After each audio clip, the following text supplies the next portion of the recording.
We look like we know what we're doing, don't we? Oh It man, says upcoming. it should be on there now. Take 3. I mean, after 3, you should be. There, wait. There you are. Gotcha. There you are. Gotcha. Putting a cameraman in the video.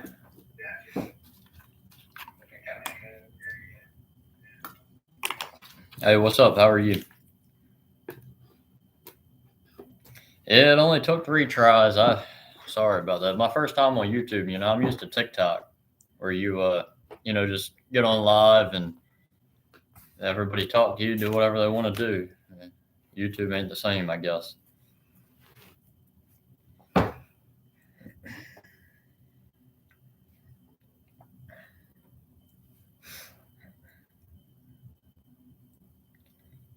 Hey, North Carolina. What part of Carolina are you from? I live about 28 miles from the border, give or take.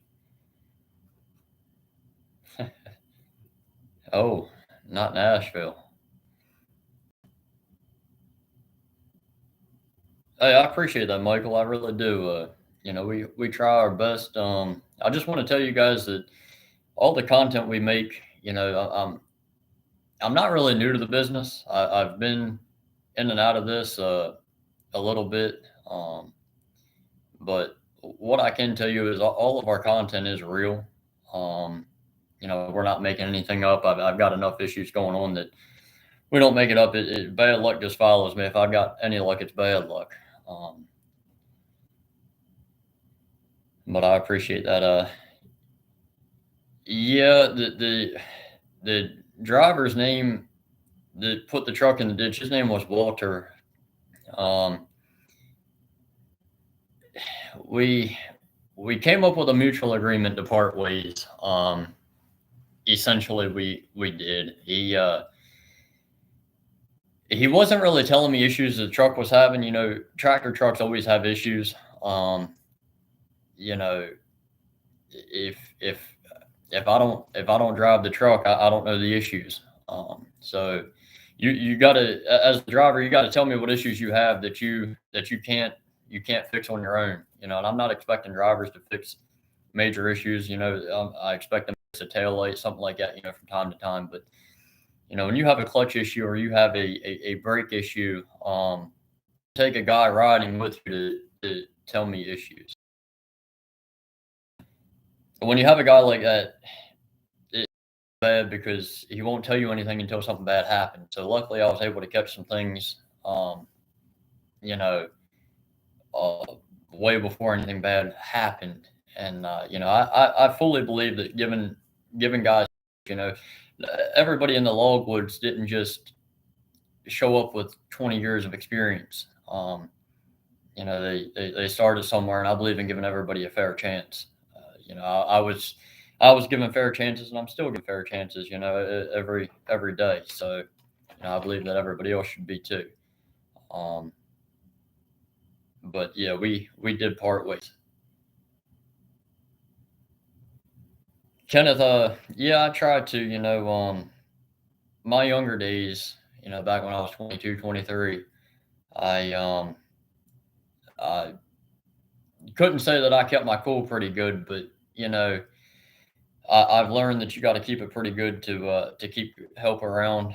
Um, Everybody has bad days. I still get a little hot headed here and there, and a lot of times all you can do is laugh.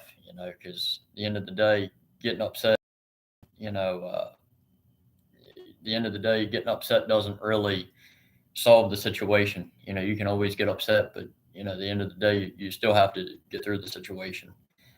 Um, I normally pay my guys by the load. It's a really fair way for us to do things. I've paid by the hour.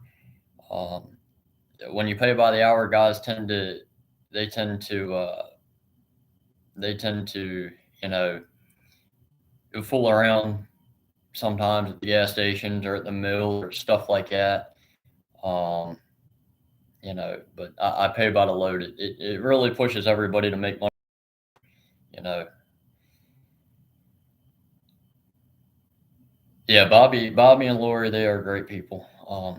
They are really great people. Um,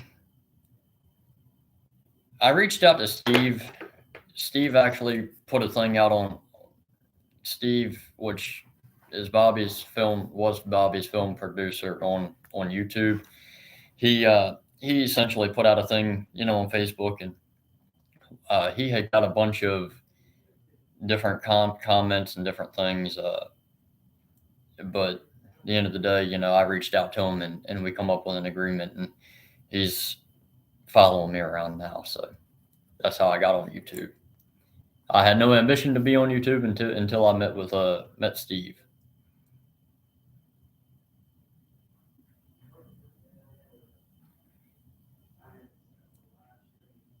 Yeah, the Matthew, the work in the woods is really hard. It's really hard to find good people too.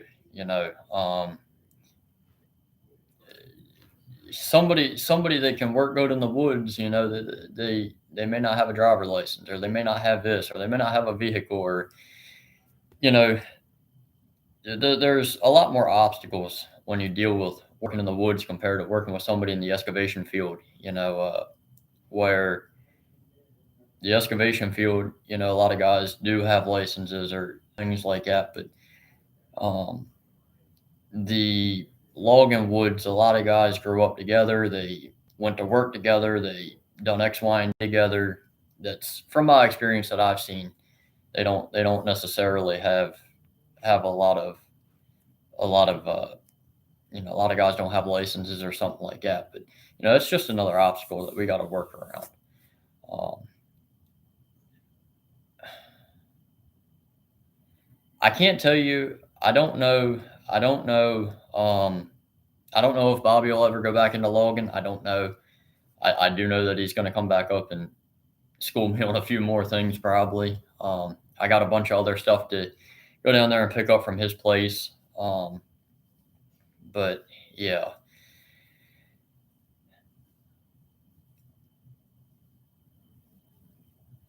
James, we log year round.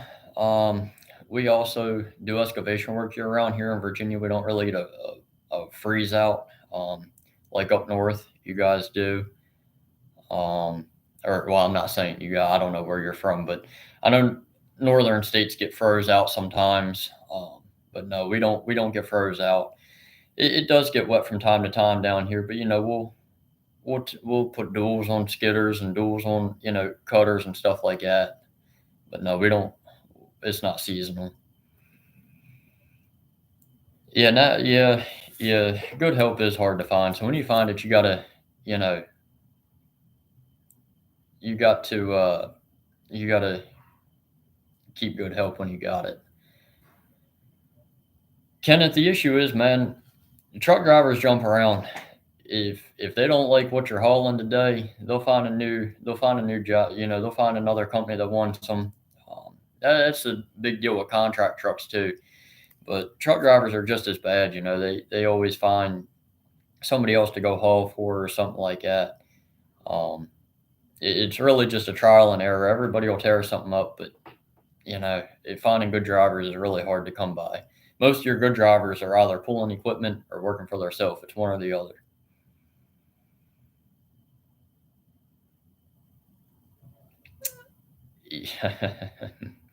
So the crazy thing is on that record bill, the really crazy thing is on that record bill, the red truck, my red Kenworth actually before the production guys and before Bobby ever come up here to my house, the red truck, Walter had I asked him to back out back of my house to get some air out of the air compressor, and that was a mistake on my part. But he had went back there. I went in to get the air chuck and the air hose, and next thing I know, the backyard was all lit up, and he didn't back down like I asked him to. He pulled down, and it had just rained, and he got stuck in the bottom of the hill. But long story short, I had to call a different tow company out, and because my house is about an hour from where the job is, and I had to call another tow company out, and it cost me $500 to be pulled up a hill 50 foot. Well, I know a rotator costs money. I know this and I know that, but the thing is I don't feel as though I was responsible for half the tow bill. That's just my opinion. That's a lot of people's opinion, but um, luckily I was able to. He paid the tow company his half, and I paid him my half. But I still don't believe that I was responsible for half. But you know what? At the end of the day, we were able to get everything done, and nobody got hurt. That's the best thing to happen. Um, no, and I have not heard back from the guy, but he hasn't pulled no more wood for me. I think he got his truck fixed. I don't know, but I did not pick the Pepsi trailer up. I was supposed to pick it up Saturday, but some things took place and I didn't get a chance to do it. I was busy. Um, hey, Jared, welcome.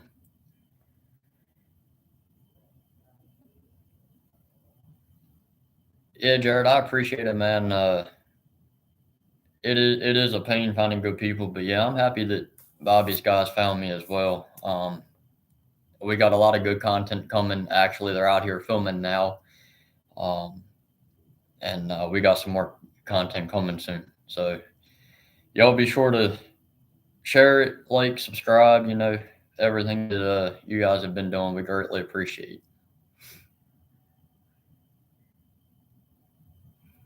I've always wanted to go to Canada. I haven't made it up that way yet. I want to go up there to Niagara Falls. I'd like to actually bear hunt up there one time.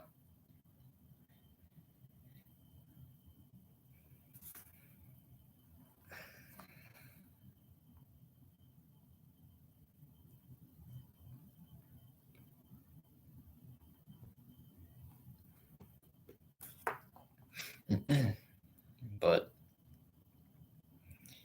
yeah, I figured I'd hop on today and do a live. I'll probably do another live. Uh, I'll probably do another live from the job site here soon. Um, I don't know. I don't know the date right now. Right now we're working where we have little to no service. Um, so when I get to another job where we do have some service, I'll probably go live and show you guys some live content on that. The Pacific Northwest is definitely a different type of logging than we do, and I admire them guys. They don't have the luxury of sitting in a machine all day that we do here on the East Coast. Yeah, Raymond, they do get expensive. I was a little nervous to see the tow bill coming out, but luckily it was a local guy. I've never used the guy before. He was pretty reasonable in my opinion. Nick, yeah, we're on quota. Chip and saw and ply logs right now for pine are on quota. I like to buy a lot of hardwood. Um, we buy a lot of hardwood just because um, hardwood is hardly ever on quota, except pulpwood. Pulpwood's always on quota, give or take.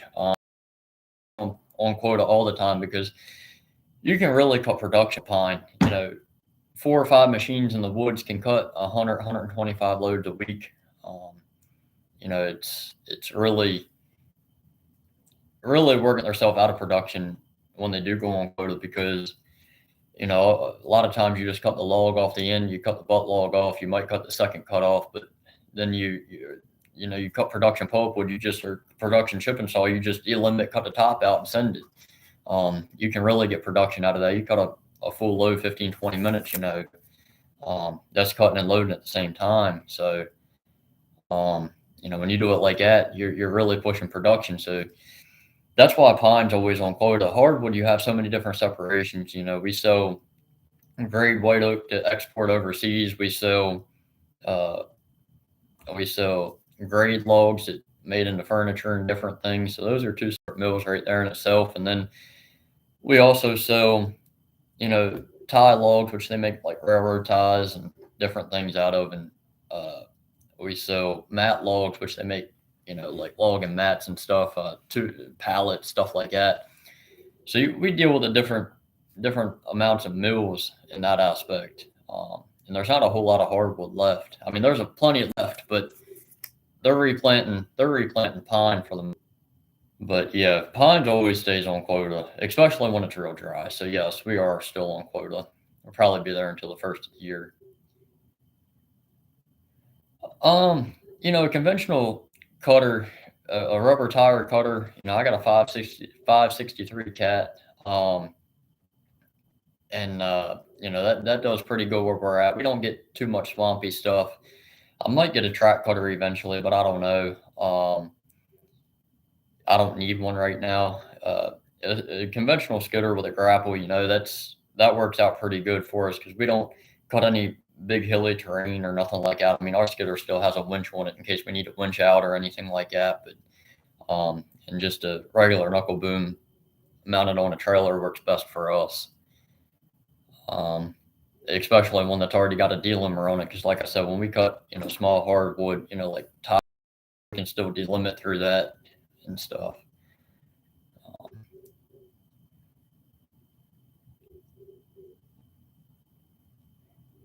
Now, a lot of the hardwood actually isn't exported. Um, our white oak is. I don't know if I've ever sold any red oak that's been exported or any poplar that's been exported, but I know that I just sold 99 white oak logs to another guy that's exported to Vietnam, I believe. Yeah, Hugh, it absolutely is a different style of logging. Over here, before Axemen or any shows like that, you mention a yarder or something like that you guys use out like towards Washington State and stuff. Um, we would ask you, what's that? We don't have. I couldn't even call up to a equipment dealer here and ask them. Um, ask them what that is. They don't have one.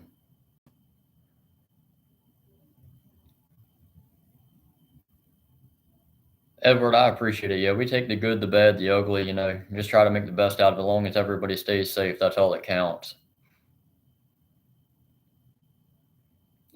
Jared, that guy Adam, he was a veneer buyer. I wasn't too familiar with the veneer quality until he came out.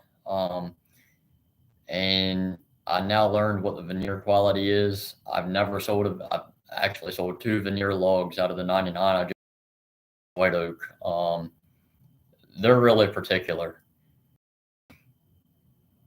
Gary, right now we're cutting a small 5 acre tract, but the only reason I'm cutting that is because it's literally right down the street from the other job that we just left.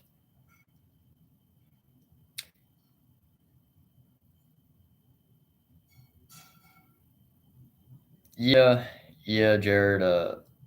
Most of our ground is all flat. We got an occasional hill here and there, but um, it's nothing like what's out west, I believe.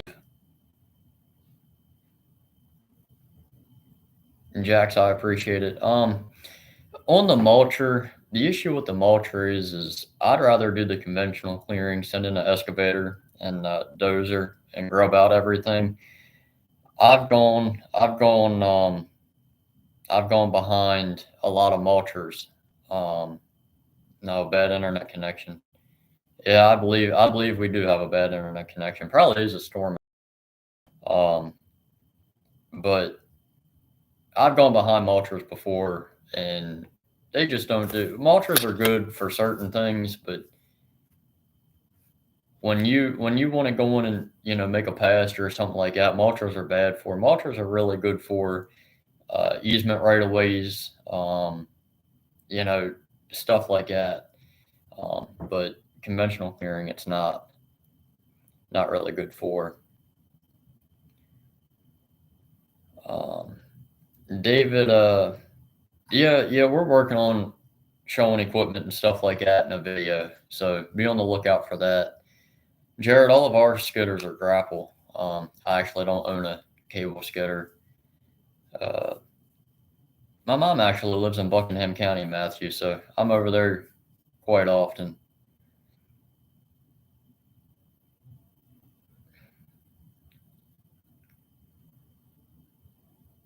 I've actually got a CSI sawbuck. I believe, if memory serves me right, um, if memory serves me right, I think I bought a CSI ground saw from Bobby. I've got a bunch of stuff from him. I just haven't picked it all up.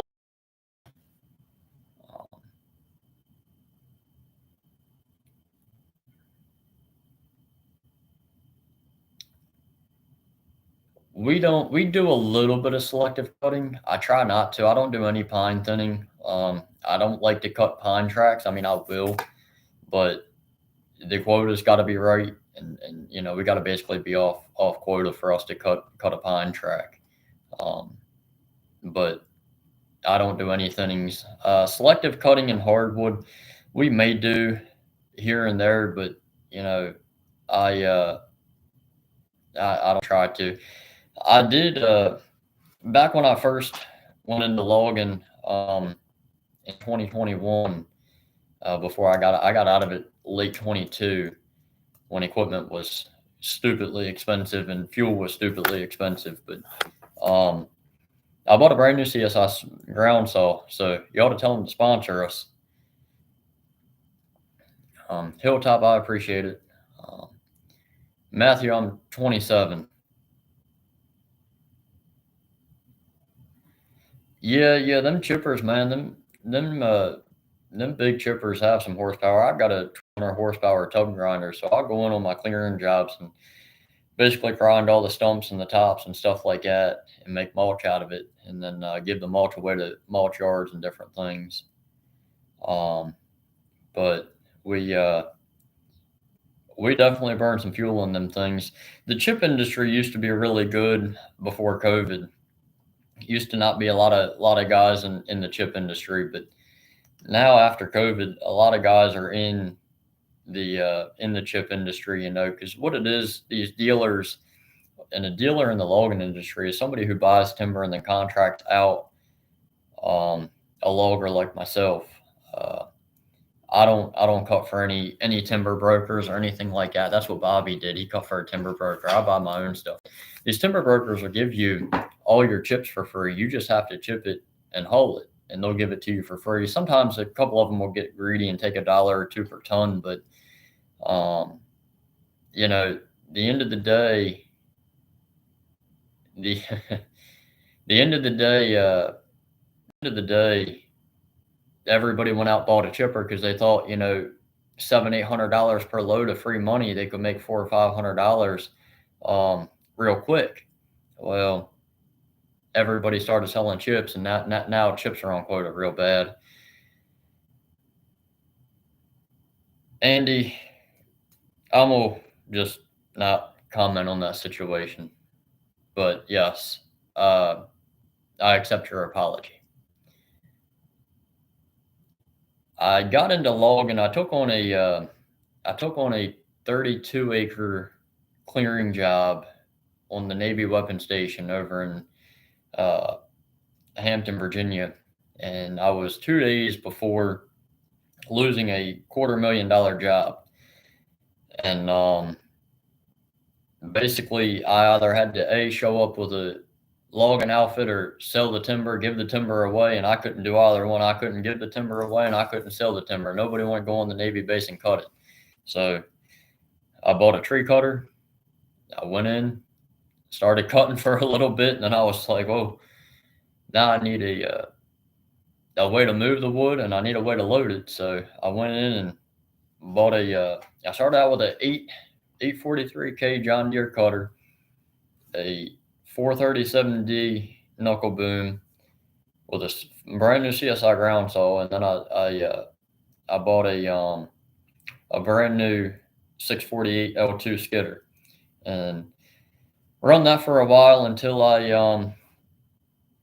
was able to sell it for basically what I had in it, and it just that just happened to work out really good.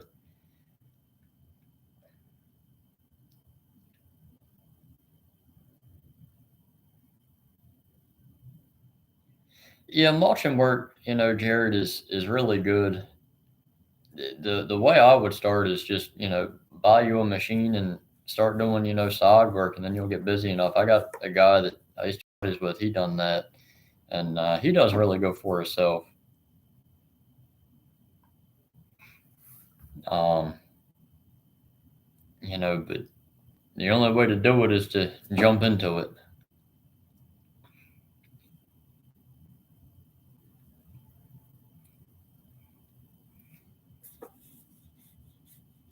But that Navy job, we ended up doing all the clearing there and putting some storm sewer and different things, and they were building an underground system that they took out years ago. I guess I don't know. Yeah, Daniel, it's funny you asked that. I just actually yesterday hired a full time mechanic. He'll start just after the first of the year, so y'all be on the lookout for that.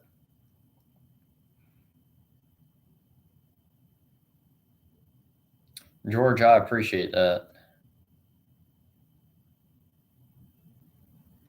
Yeah, David, I'm looking forward to it as well. There's a little bit of rain should get us off quota, but you know, uh, I don't know. It comes in waves, I guess. But David, I greatly appreciate that.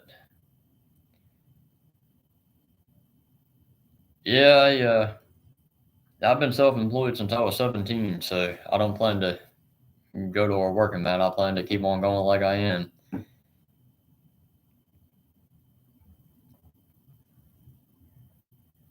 Thank you, Matthew. Um,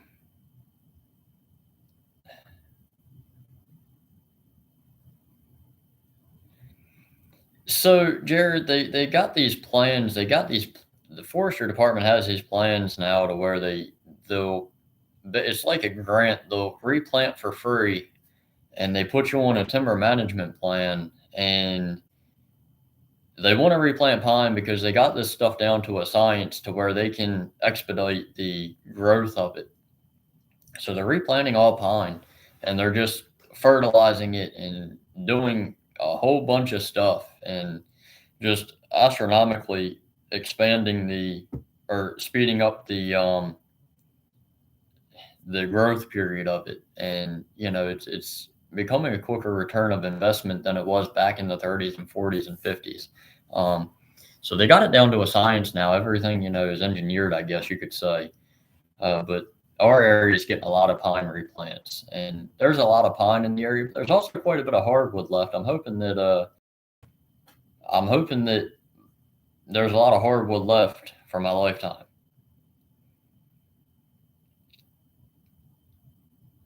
Matthew, I appreciate it. Nash guy, I appreciate it. Um, Working for yourself is definitely a different animal. I can tell you that. Dury, I greatly appreciate that.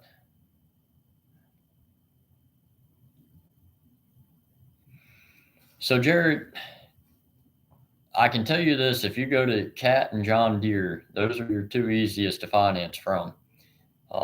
You go in with 20% down, they'll finance you. No years in business, no nothing. And then as you get, financing business stuff is based off of your income monthly, your monthly income, and you want a high monthly income with a low monthly output, you know, but you can have a high monthly output as long as you're keeping it steady, but you can really go to banks when you hit 2 years in business. Once you hit 2 years in business, you're free reign. You go where you want to. Before you hit your 2 years in business, you can go to third party lenders that reach out to different banks that's not in your area, not your conventional bank. Like, I bank with Chase. Um, Chase won't loan to you unless you're 2 years in business. But you can go to a third party broker who brokers it out to loan guys. Um, but that's here in America.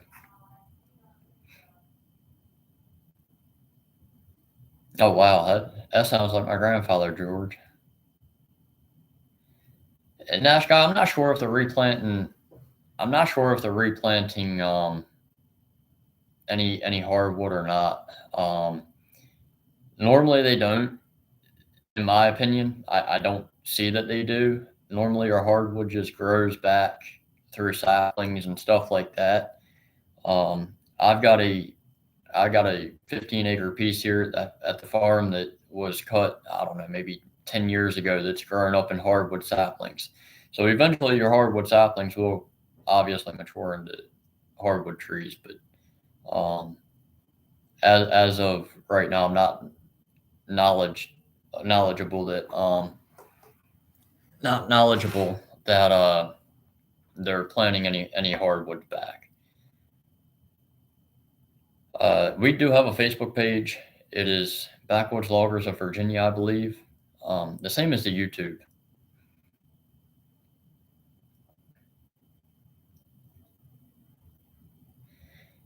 Yeah, Jared, here in Virginia, they and as far as Carolina, don't the states don't we don't they don't invest money into logging operations either. If anything, they want to charge you more money to log. It's a fiasco just to log. It's not too bad, but it's bad enough. But they don't want to help you no way they can.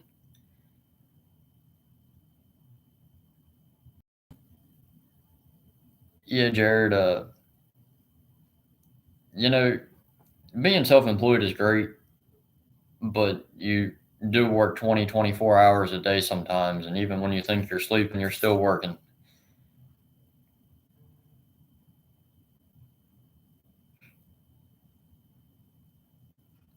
Gary, you'll have to see in future videos. I can't promise that one way or the other.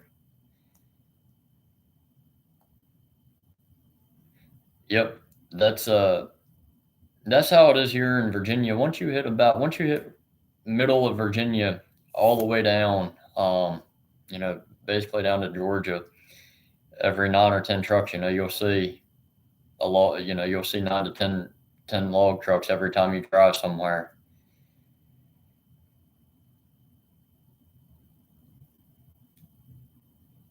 But yeah, if you guys go on Facebook and look up our YouTube channel, it's the same as our YouTube, our Facebook page is. Y'all be sure to give us a follow on there, and be sure to share our content. I do have one shout out that I'd like to give.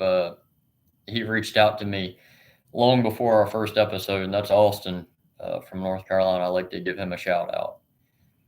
But yeah, Alabama does have a lot of log trucks. I'm actually, I'm actually, I was interested in late 22 to move down towards the Destin, Florida area, like Crestview area, which is Alabama line, um, and start a logging outfit. But they cut a lot of pine down that way. Hardwood's almost non-existent down that way. They cut some, but not a whole bunch. Not like up here. But that never happened. I appreciate that. Yeah, check us out on Facebook, and I can promise you guys the next live I do will be scheduled.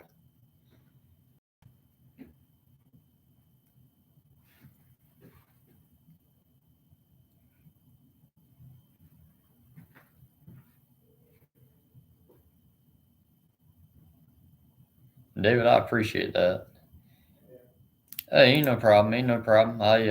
I'm happy to get to know you guys, and you guys get to know me, and you guys know that one of the biggest things.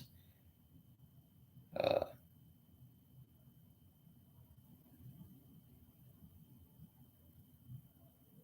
oh yeah, Jared, I appreciate that and agree. But one of the biggest things, I appreciate that too.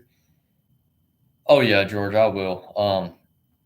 One of the biggest things that I'd like to one of the biggest things I'd like to say is, in these videos, the wrecker incident is probably the easiest to reference. That was about a 4 to 6 hour ordeal, start to finish.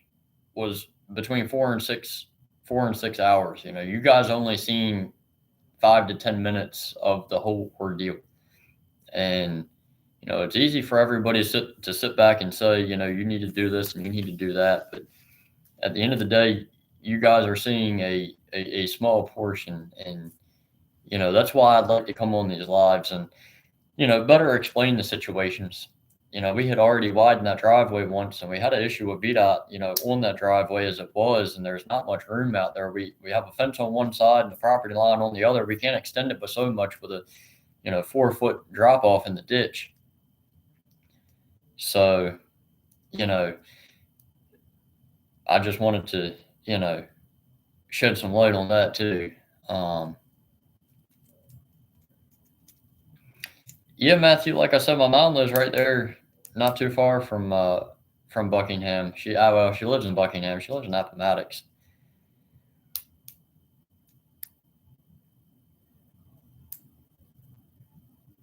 Yeah, furniture making has definitely, most of it has moved overseas. I can tell you that. George, where Augusta Lumber? I sell to Augusta Lumber. Well, they're called American Hardwood, I guess.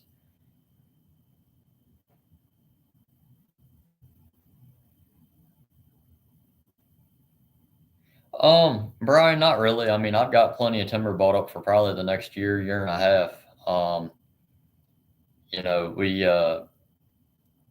We're different. I'm not looking to output 100 loads a week. I'm not looking to, I'll go in and cut small tracks if I'm in the area. I definitely do things a whole lot different. Um, I'm not like Calhoun, or I'm not like, I'm not gonna name a bunch of them, but I'm not like most of your big outfits around here. We still haul 40, 50, 60 loads a week, but we just do it a different way. Um, but no, I don't have any issues buying timber. Gary, I'm not sure if ash borer did wreak any havoc in our area. That I'm not too sure. David, I appreciate that. The best first step, um, is to know your market. You know your market. You need to know what is a niche in your market. Um, brand new equipment is cool. Having brand new paint, having the next logging company talk about you having 4 brand new machines and 10 brand new trucks is cool. I done it. I bought a brand new skidder. Uh, I had the whole block talking about me, but at the end of the day, that skidder pulled just as much wood as mine that I have now that I pay 50 grand for. They both work side by side. Once your warranty's out, you're pretty much over with. You're just equal to your older ones. Um, it's just know your market, and don't try to be the cool kid buying brand new equipment. That's my biggest thing. Um, that would be my best advice. Another good point of advice would be to try to start out doing land clearing and getting your timber for free to start you a market in that. If you have any, ability or want to be in that industry, that's essentially how I got started. But again, it all depends on your market, where you're located, what you can and can't do.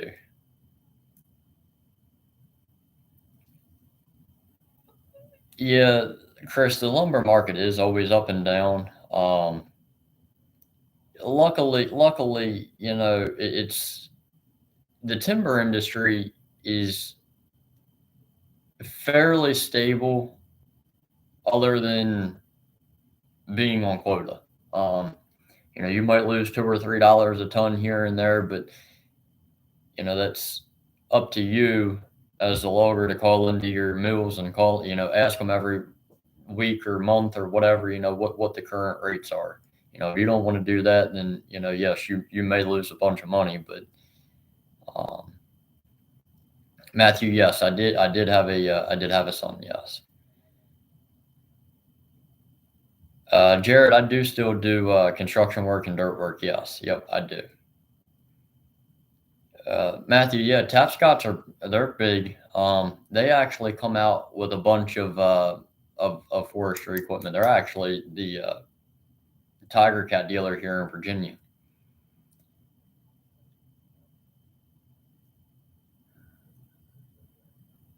Oh, nice, George. Yep, yep. I've never sold any mills in Carolina though. I've always sold in Virginia. I don't have IFTA and all that good stuff. We sell up here in Virginia only for right now. Hey Matthew, I appreciate that. Hey Dub, no problem, man. If you have any other questions, ask me. I'm able to give advice, for what I have. Oh, very nice. Yep. I've never dealt direct with Binky. That Tiger Cat knuckle boom, that 234 is the first Tiger Cat I bought. I bought it out of Georgia.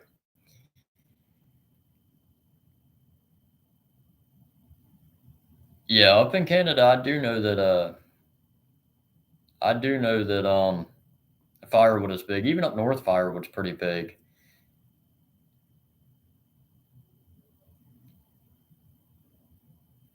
Oh yeah, Jared, you have them. You have them type of guys. Even down here, sometimes what they'll do too is they'll give you the gravy. They'll give you an easy track of timber, a real nice track of timber, start you out, and then you do one or two of those, and then they'll start putting you into junk. Um, I've heard stories on that. That's all I've heard. It's hearsay. But I've never done it because I've never cut for anybody. But I have heard that here too. Chris, I'd like to start selling to Georgia Pacific up here in Virginia, but I don't. It's weird where I cut timber compared to where they are. But I got a track of timber not too far from one of their mills up here. Um, but again, I don't cut a lot of pine.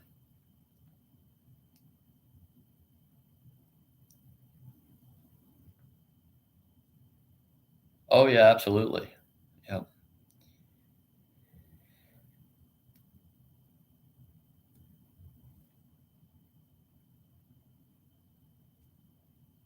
Oh yeah. Yep, Jared. That's unfortunately how it is. That's the timber business is really cutthroat, really shady.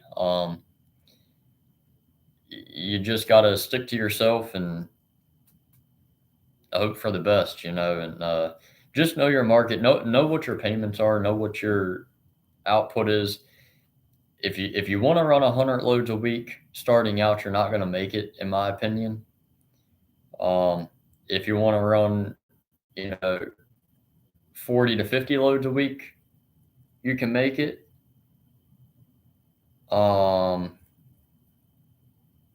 you know, but just knowing your market is the biggest thing.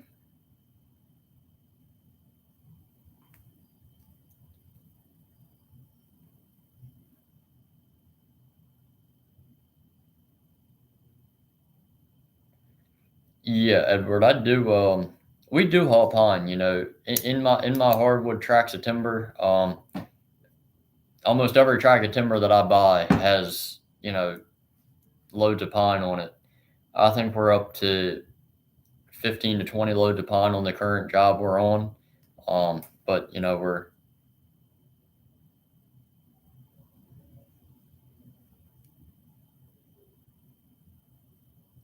we're I get too tied up into reading comments. Sorry. Um, but anyway, no, we haul more hardwood than pine, but yes, we do haul pine too. Tracy, I'm gonna have to ask. Which sister? Oh,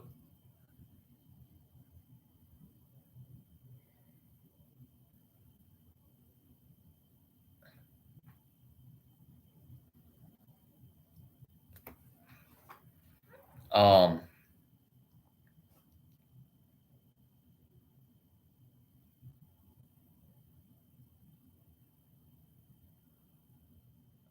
hi Logan.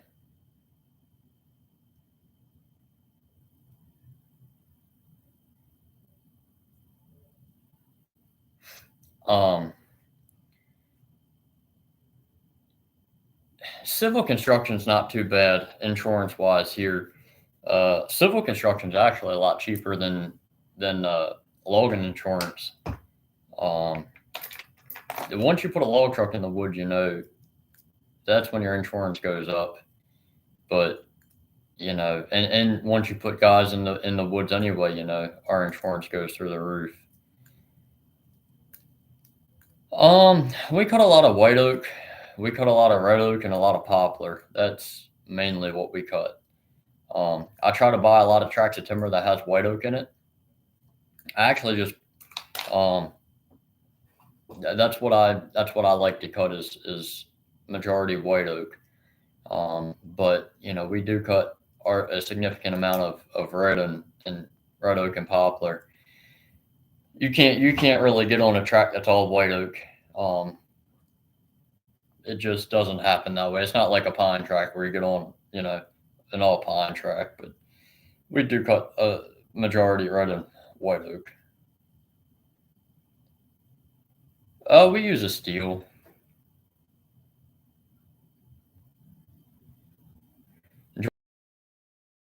Yep, absolutely. I buy by the track. So, I'll go out and I'll cruise the track of timber and make an offer on it, and I buy it in a lump sum. So, like you said, a logger who is consistent and honest with the scale, yes, they always will have work.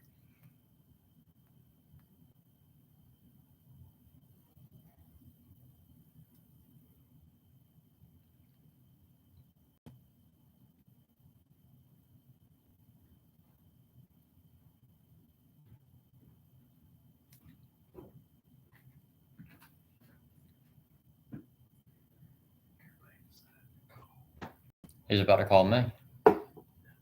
Uh, um, how did I learn?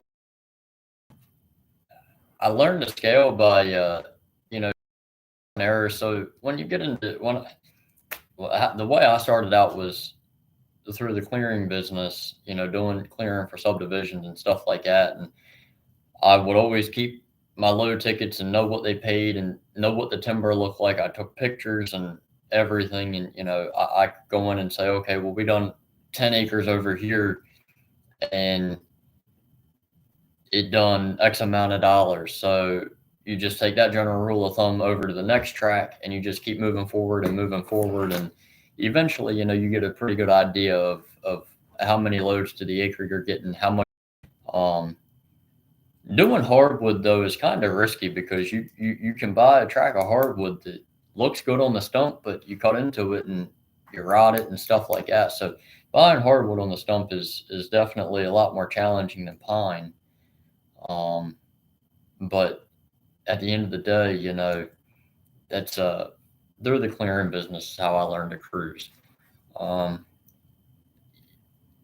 yeah, we do have. I believe we have sugar maple. I know we have some maple trees out here, but maybe out in the mountains we have uh, syrup for operations. But where I'm from, I don't believe we have any.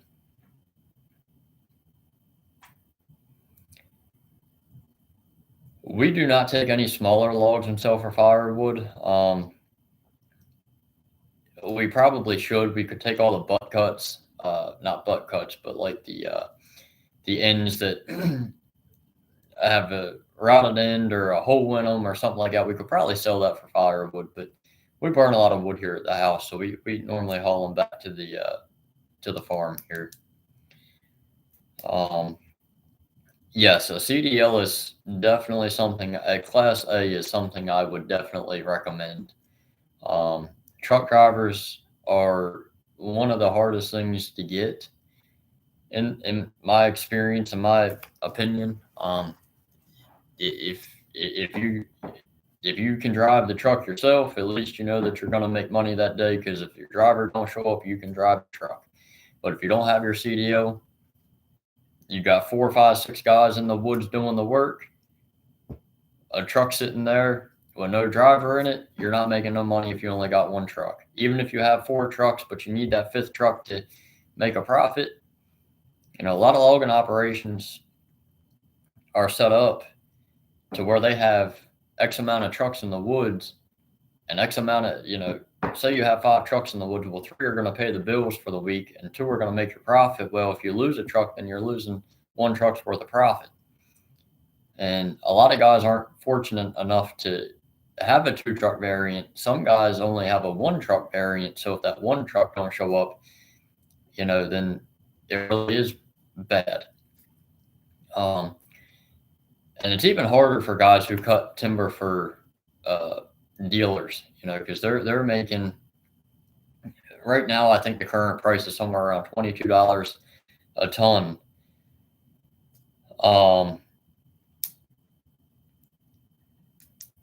When you're at $22 a ton, and that's cutting it, putting it on the truck, and hauling it, that's paying everything. When you're only getting $22 a ton, at 28 ton, that totals out to be, $616. Let's say the DOT stop, you just lost all your money right there on that. That's basically they cut the timber off the stump and deliver it at the mill. That's what you get. To where I basically get that plus the $5 or $6 that the dealer's getting on top of that. So buying your own timber is where you make the money.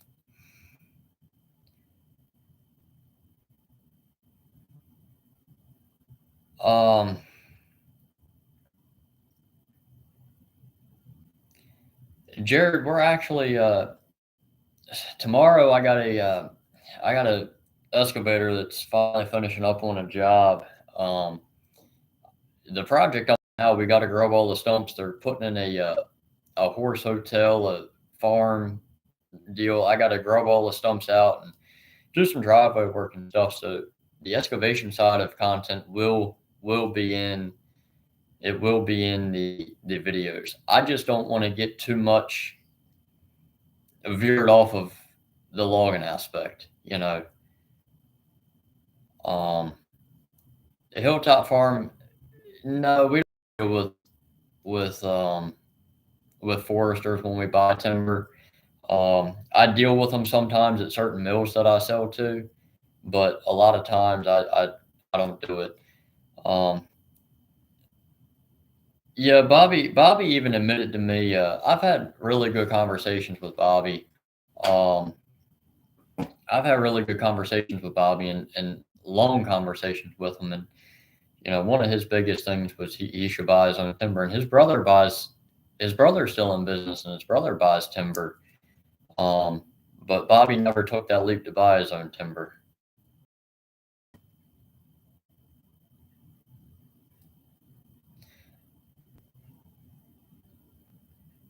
Yeah, Jared, that's the type of stuff. That's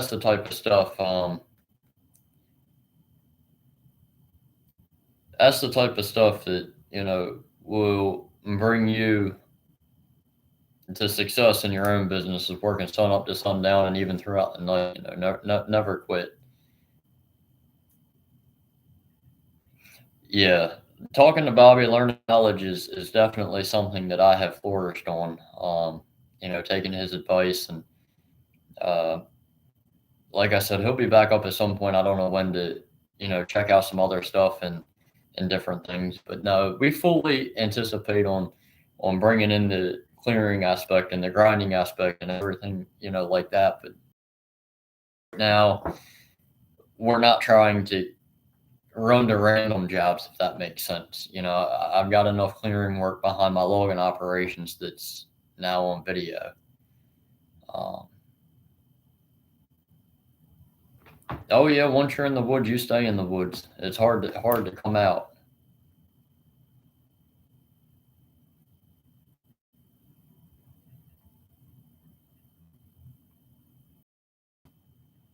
Oh, he is. He's got more knowledge, and thank God I've never had to text him yet for advice, randomly. But I'm sure that day is coming.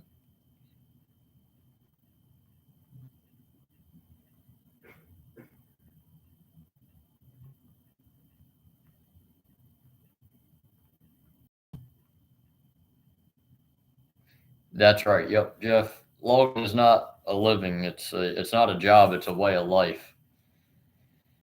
You got to be tough to be in the woods. I can promise you that.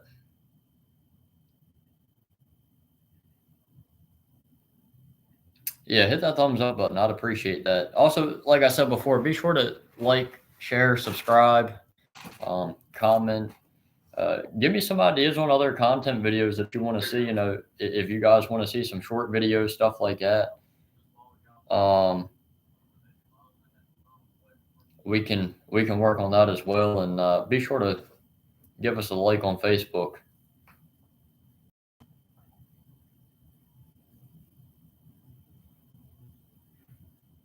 Yeah, 660 is a big saw. Oh yeah.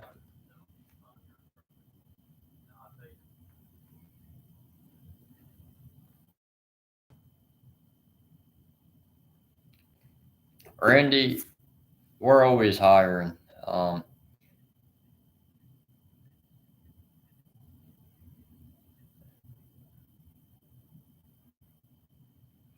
yeah, we can give you some site prep work on video. We can do some short videos on that, and see how that pans out. Um, that's no problem. I mean, even in the logwoods, we still have site prep to do. We still have to push our land index out and put stone down and stuff like that, pipes in. So stuff like that, we can put in there. And, as we move forward, all my site prep jobs, I also do the clearing and logging on. So, we can always tie that into short videos. So I can work on doing some of that. Randy, I don't know if I said it, but yes, we are hiring. We always are. James, it just depends on experience.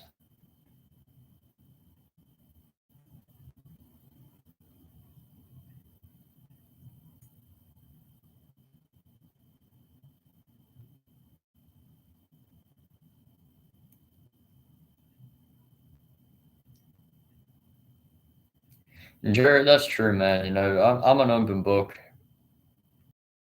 trial and error. But you know, if I can help somebody out, that makes my day better than shunning somebody away.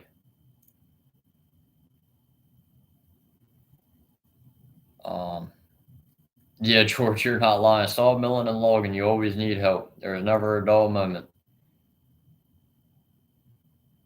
Um, yep, we'll work on some dirt work and grading. That's absolutely.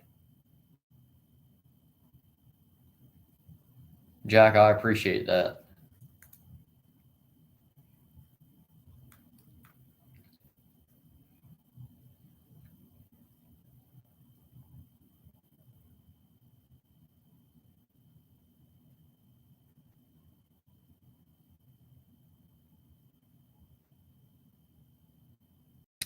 Nash guy, they ever so many clearing and logging out? I'd be interested in coming there and doing a job if they do.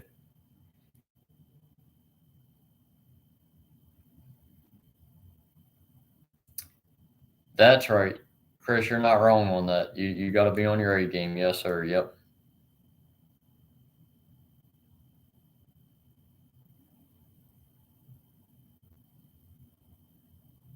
Andrew, we can work on that. Absolutely.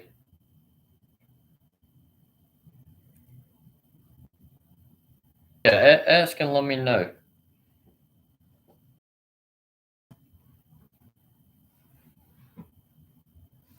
So, log trucks are rated differently here in Virginia, but we're allowed 84,000. We're allowed 80,000 with no permit. With a 5% sticker, we're allowed 84, I believe, 84, 85,000. And then a 10% sticker or 90,000 sticker, and pay more money the more you can haul. So the same trailers that I bought from Bobby were allowed to haul 90,000 with the proper permit.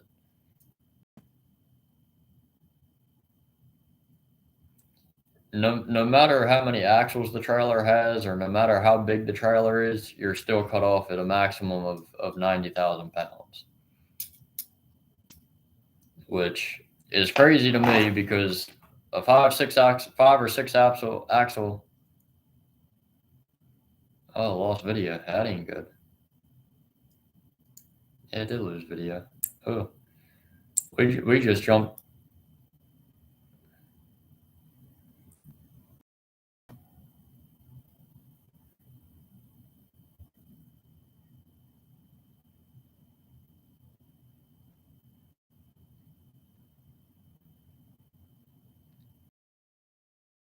Truck and haul 30,000 or 80,000 pounds. Here in Virginia, you know, you got to have 5 or 6 axles on a dump truck to even think about hauling close to that. So it's just crazy. I appreciate the kind words. Be sure to continue. Be sure to continue watching and subscribing. I appreciate all that.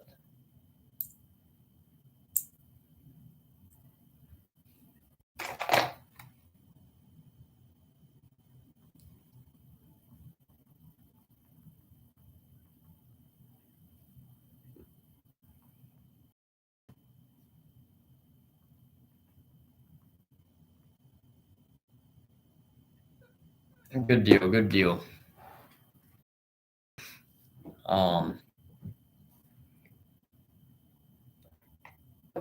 Thank you, bud. I appreciate it. You have a good night as well. Stay safe as well.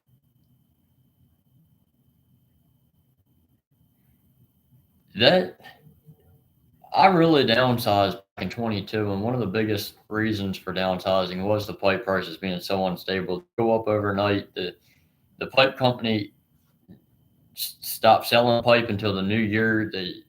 June of 22, they stopped selling until January of 23, and it just got chaotic. And I was able to get out, because I had a decent logging operation and a decent site work operation going on, and once the pipe prices went ridiculous and unstable, I got out because when we price these jobs out, we're pricing it out based off of the current pricing, and you may not start the job for 4 to 6 months, and when the market's stable, the prices don't really change.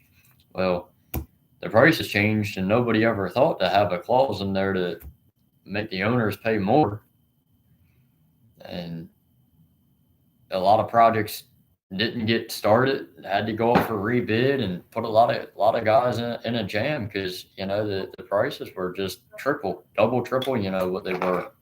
It's crazy.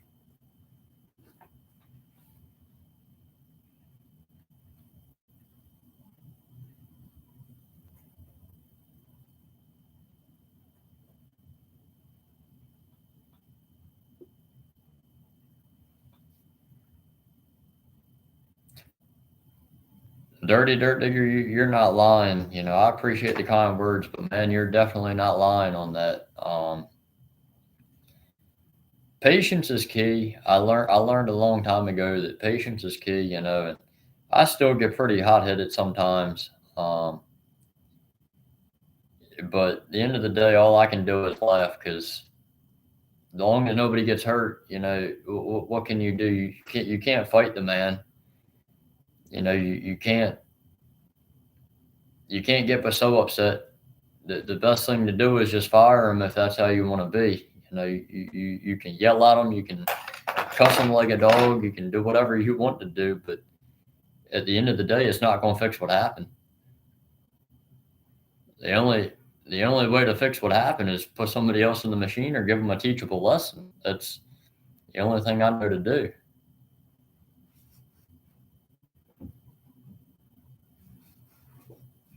Now, Scott, that'd be great. Yeah, I mean, I don't know how much he would have, but I'd be interested in giving a price on the clearing work. Um, timber, timber and clearing. We come in and take the timber and rub the stumps, make mulch.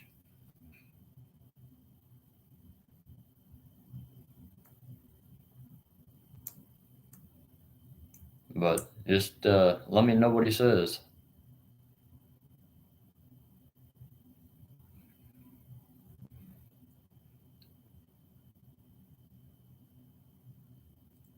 James, I appreciate that. A lot of trial and error. A lot of trial and error.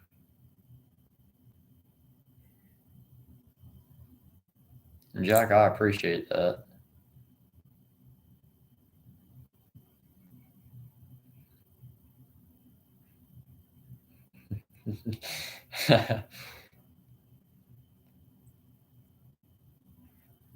Nashka, I appreciate that. I think I responded to one or two of yours. I think I have.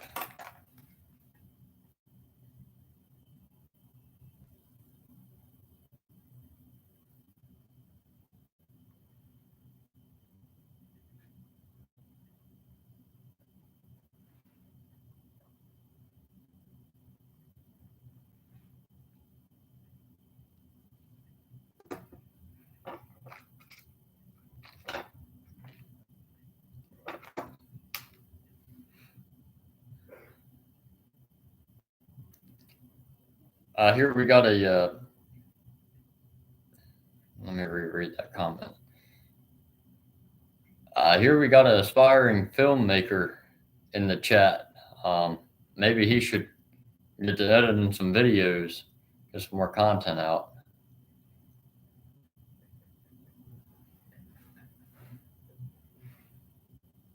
Chris, that's right. Yep. Long as nobody gets hurt, everybody's safe. That's all that really counts. Whistling Diesel, he's pretty good. I've watched him a time or two. He definitely knows how to get attention, and you know, I don't have anything negative to say about him.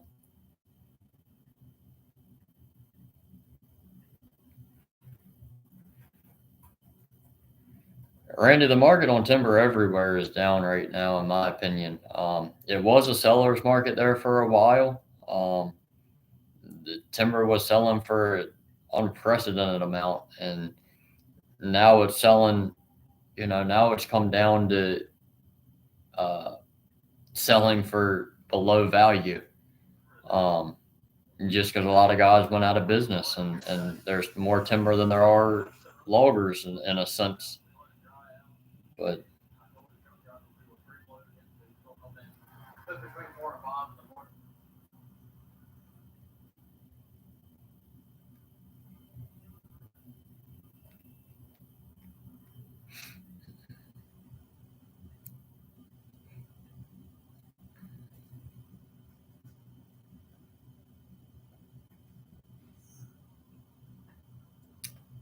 oh man, that ain't good. Sorry to hear that. Yeah, dealing with insurance companies definitely isn't fun. I do know that.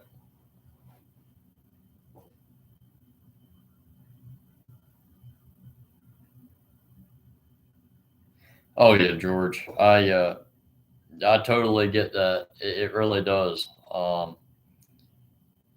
It really, if it ain't one thing, man, it's another, and everybody's trying to find a way to cut costs.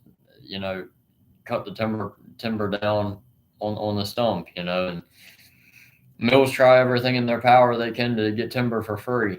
That's just like the paper mills. Anything over 90,000 pounds, if you send it in at 90,000 1 pound, they cut you back on money. You send it in 92,000, they cut you back on more money. They'll unload it, but they basically unload it for free essentially. So everything is effective.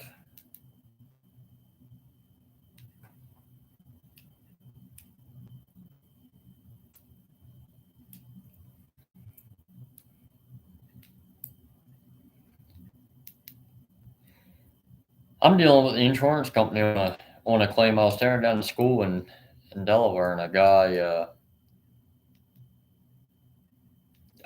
that I could be related to in the near future, I guess you could say, done about 20 grand worth of damage to the machine, and ended up being an insurance claim. And I think I'm like 50 days in, still dealing with it. So insurance companies are no fun.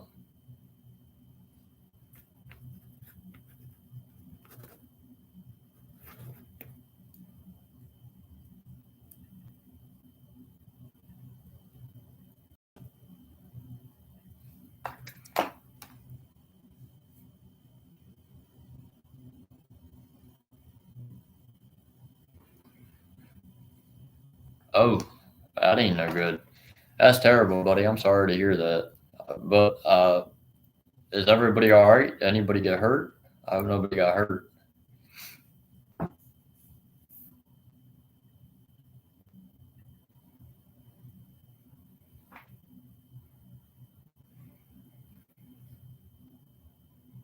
Oh yeah, Randy. Man, I say it all the time that loggers really outworked themselves.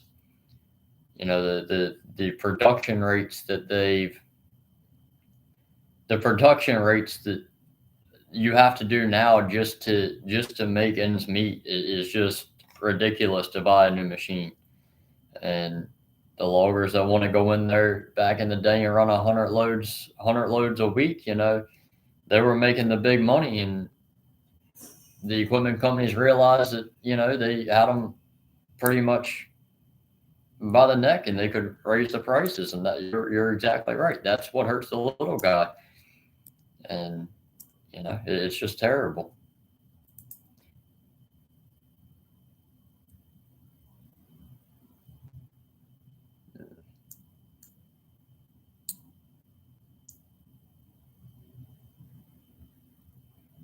But Nash guy, I'm glad to hear that nobody was seriously hurt.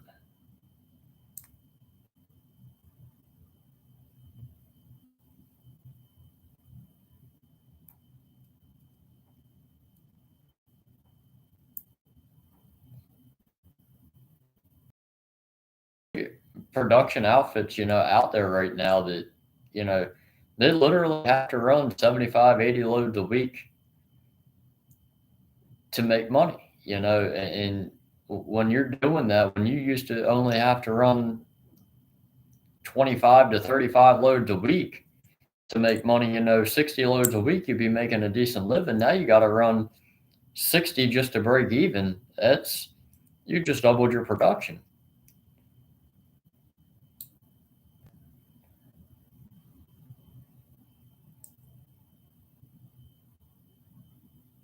Yeah, see that's what I always worry about. Well, at Red Kenworth, the brakes failed and rolled down the hill at my house. That still broke down. So not broke down. Well, it's broke down. Yeah, but waiting on a mechanic.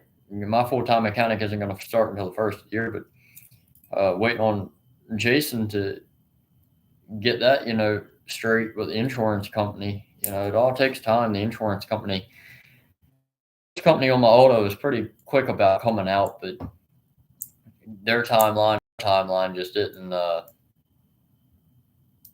line up too quick. But Matthew, I appreciate it. God bless you as well, and stay safe.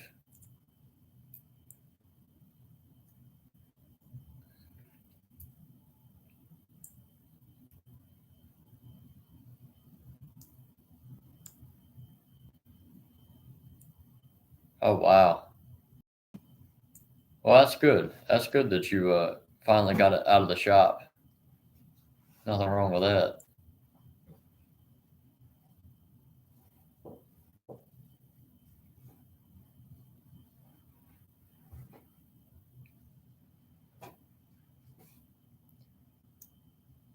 But all right, guys, I'm gonna go up, take me a shower, and head to bed. I'm gonna schedule another live video. I'll see when I'll do it. I'm gonna get with a couple guys and see about scheduling the next live video. Um, but in the meantime, like I said, be sure to keep an eye out for our next content and stuff like that. And I greatly appreciate each and every one of you for basically putting us on the map. You guys have really put us on the map. Um, and I couldn't thank you guys enough for that. So the continued support would be much appreciated. And go follow all our social media pages. We're also on TikTok as well. Backwoods Loggers, Virginia. Follow us on there. Follow us on Facebook, and of course, continue following us here. You guys have a good night, and look forward to seeing you guys soon. Thank you.